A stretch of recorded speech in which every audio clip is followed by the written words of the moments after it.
Hey, it's Jacqueline here. I hope you're keeping well and staying safe. I've had a number of people reach out to me about the process of selling their home virtually. As we know, we're dealing with a changing landscape right now, and the world yesterday is very different than the world today.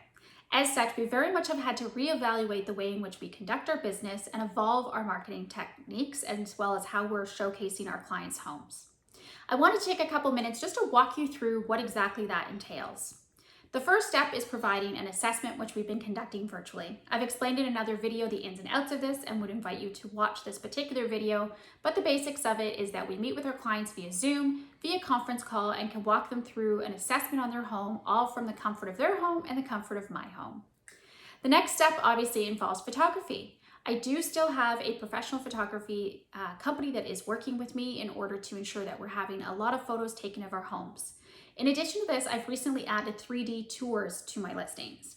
We've already had virtual tours done, as well as I've often done drone tours, but we're now obviously having to find new ways to ensure that the buyers can physically walk through the homes without stepping through your doors.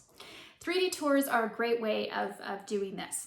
The benefit of a 3D tour is that it gives a really realistic viewpoint for the buyer in terms of the actual layout of the home, the finishes, and all of the details around it.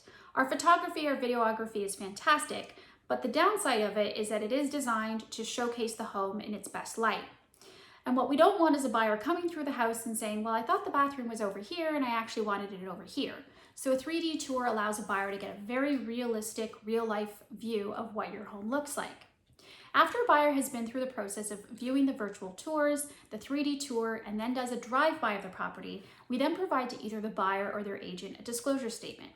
The disclosure statement essentially involves questions about the health in terms of kind of the buyers themselves, the agent, and obviously ensuring that they haven't, to their knowledge, been in contact with anyone with coronavirus or recently out of the country.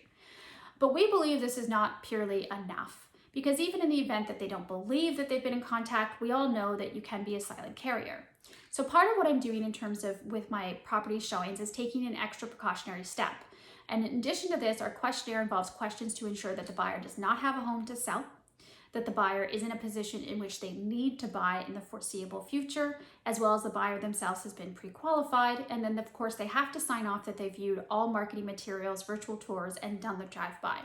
This is to ensure that we avoid looky-loos.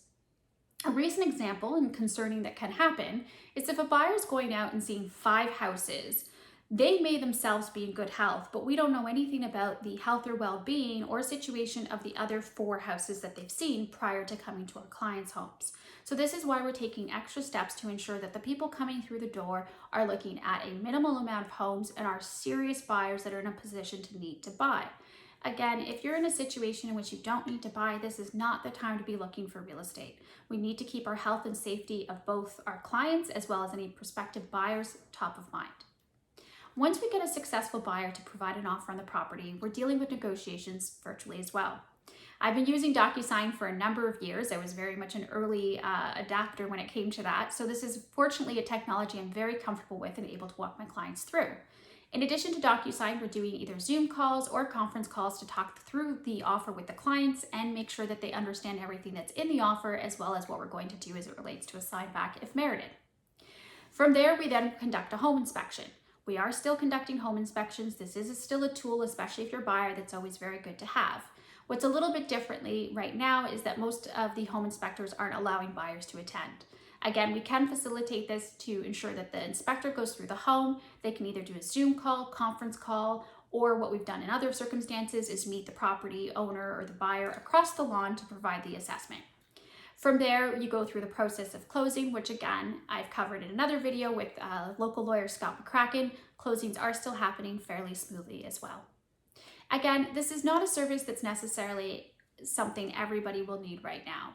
First and foremost, the recommendation is that if you are not in a position in which you need to sell your home in the foreseeable future, it is best for your own health, safety, and well-being, as well as others, to hold off until we're able to facilitate showings in person again more safely. But if you're a homeowner in a situation in which you need to sell, we do have tools available that can help support you through this process, and of course, keep you safe throughout. Take care, be well, and of course, if you have any other questions, feel free to reach out to me anytime.